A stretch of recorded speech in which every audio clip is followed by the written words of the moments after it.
আমি সর্বোচ্চ পর্যায়ে আমি কথা বলবো, এই এলাকায় কোনো বিল্ডিং এ রাজুকের নিয়ম মতো হয় না। এটা কোনো একটা রিটার্ন আপনারা দেখাইতে পারেন না? রিটার্ন আছে আমার কাছে, রিটার্ন আছে আমার কাছে, প্ল্যান ছাড়া। আমি বলি লেট মি ফিনিশ, আমাকে বলতে দেন। কোশ্চেন আমরা মেস্টকে কিছুক্ষণ আগে আমরা করেছিলাম, আপনি আমি প্লিজ আমাকে যদি শুনেন তাহলে আমি বলবো, আর যদি না শুনেন তাহলে আপনারা বন্ধ করেন। এখানে কিছু বলার নাই। আমি দরকার হলে মিডিয়াতে গিয়ে আমি বলবো, আমি রিপোর্টার্স ইউনিটি থেকে বলবো যে এই দেশে যে সকল ঘটনা ঘটতেছে, এই দেশে কোনো সাধারণ মানুষ এই দেশে আপনার রাজুকের নির্দেশনাকে অমান্য করে না। রাজুকের লোকেরা রাজুকের নির্দেশ অমান্য করতে সহযোগিতা করে। যদি আমার কথা ভুল হয়, আমার 100 বছর জেল হলে আমি রাজি আছি। আমি এদের সমস্ত লোকের পক্ষে কথা বলবো। আমি একজন রাজনৈতিক নেতা। আমি আজ থেকে 40 বছর আগে ইউনিয়ন পরিষদের চেয়ারম্যান বাচ্চা বয়সে সমস্ত লোকের রাজুকের থেকে পারমিশন আনে। এরা বলে আপনি এটা করেন সেটা করেন। আপনি প্রত্যেকটা লোক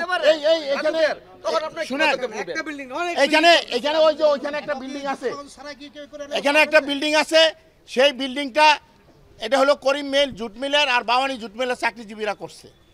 করার পরে তারা কে অভিযোগ দিছে, চেয়ারম্যান মহোদয় পাঠাইছে।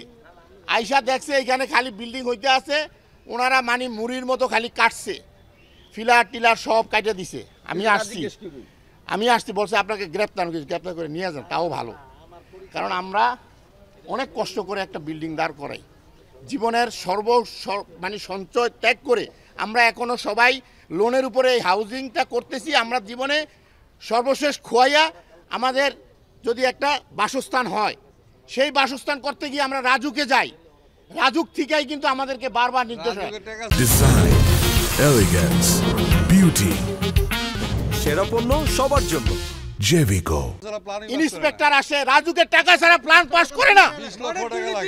আপনি কোথায় পাবেন? আপনি আমাকে ধরে নিয়ে যান। আমি আপনার সব আইন মানি। আপনারা মিডিয়া, আমি আপনাদেরকে বলি, আমি এই দেশের একজন নাগরিক। আমরা ফ্যাসিস্টের বিরুদ্ধে আন্দোলন করছি। আমাদের এই যে প্রত্যেকটা লোকের বিরুদ্ধে আমরা জেল খাটছি, আমরা সবাই কিন্তু জেল খাটা লোক। আমাদের বিরুদ্ধে মামলা আছে। আমি বলি লেট মি, আপনি শুনবেন। আমরা সবাই এখনো ফেসিস চেঞ্জ হয় নাই। নাই কোনো চেঞ্জ হয় নাই। আমি ক্রীড়া পরিষদে, শুনেন, আমি একজন বিজনেস, আমি আমার ভাগিনা ক্রীড়া পরিষদে আমরা গেছি। 100 কোটি টাকার টেন্ডার হয়, সেখানে আমরা বলছি যে ফেসিস যেই নিয়মে টেন্ডার করছে আপনারা ওই নিয়মে করবেন না। হাইকোর্টে আমরা রিট করছি, রিট করে বন্ধ করাইছি, কিন্তু ফেসিস্টের লোক এখনো জায়গায় জায়গায় বসা। আমার নাম হাফেজ আহমেদ পাটোয়ারি, আমি এই ইউনিটের বিএনপির সভাপতি। আমি সাবেক ইউপি চেয়ারম্যান। আজ থেকে 30 বছর আগে চেয়ারম্যান হয়েছি। নদী ভাঙ্গার কারণে আমাদের বাড়ি ঘর কয়েকবার ভাঙছে। আমার বাবা চেয়ারম্যান ছিল, আমার বড় ভাই চেয়ারম্যান ছিল। আমরা একটা রাজনৈতিক পরিবারের সদস্য। রাজুকের বিল্ডিং করতে বলছেন, আমরা স্যার সাধুবাদ জানাই।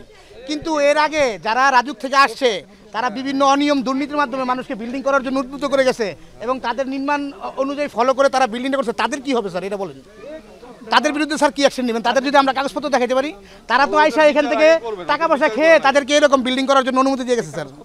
আমরা দেখাবো, ওই কাগজপত্র দেখাবো। আর এখন স্যার আমাদের এলাকাতে ম্যাক্সিমাম বাড়িঘর চলতেছে। হ্যাঁ, বাড়িঘর চলতেছে। আমরাও একটা কাজ করতেছি যে 11 তলা না। আমরা স্যার আমি বলি 1 মিনিট, আমরা এখানে যে বিল্ডিংটা করতেছি, আমরা রাজুকের আইন মেনে সেটব্যাক ছেড়ে বিল্ডিং করতেছি। কিন্তু যারা আগে করে গেছে এবং আগে জানেন যে একটা সরকার ছিল, ওই সময় বিভিন্ন দুর্নীতি এবং বিভিন্ন মাধ্যমে এই কাজগুলো হয়েছে। যে অফিসাররা আসছে, তারা দেখা গেলো ওখানেই গোজামিল দিয়ে যে আপনি করে ফেলেন, আমাদেরকে ফোন দিবেন। এখন তো স্যার উনি তো একটা ভুক্তভোগী, উনি তো 10-30 জন মিলে একটা বিল্ডিং করে ফেলছে। আচ্ছা, অভিযোগ আমি বলতেছি, আগে বলেই পরে অভিযোগ দিই। এখন ওনারা যে ওনাদের সাথে আগে নেগোসিয়েশন করে কাজটা করে ফেলছে, এখন ওনাদের ক্ষেত্রে স্যার এটা কি ছাড় দিবেন? ওটা তো দেখতে হবে, কারণ আগে তো অফিসাররা এগুলো করে গেছে। মানে আপনি যে 2 নম্বরে করছে তার সাথে আপনি যুক্ত? হ্যাঁ, 2 নম্বরে উনি করছে। চিন্তাটাও সেদিকে এবং সেটাই করতে বলছি। আমি বলতে পারি না, ওনারা তো একটা দিয়ে গেছে, ডিসিশন দিয়ে গেছে, ডিসিশনে বারোটার করে নাই। একজন এলাকার সচেতন নাগরিক হিসেবে তো আপনি এটা বলতে পারেন না কোনোভাবে। আপনি কি কারণে অন্যের সাথে যুক্ত হতে যাবেন? আপনি অন্যদেরকে সোচ্চার করেন। এখন স্যার আমার কথা হইলো, এখন যেহেতু এখানে আপনি বুঝতেছেন যে 30টা লোক, ওনারা খুবই কষ্ট অর্জিত টাকা পয়সা দিয়া এখানে মূল্যবান জমি ক্রয় করে এখানে বিল্ডিংটা বানাইছে।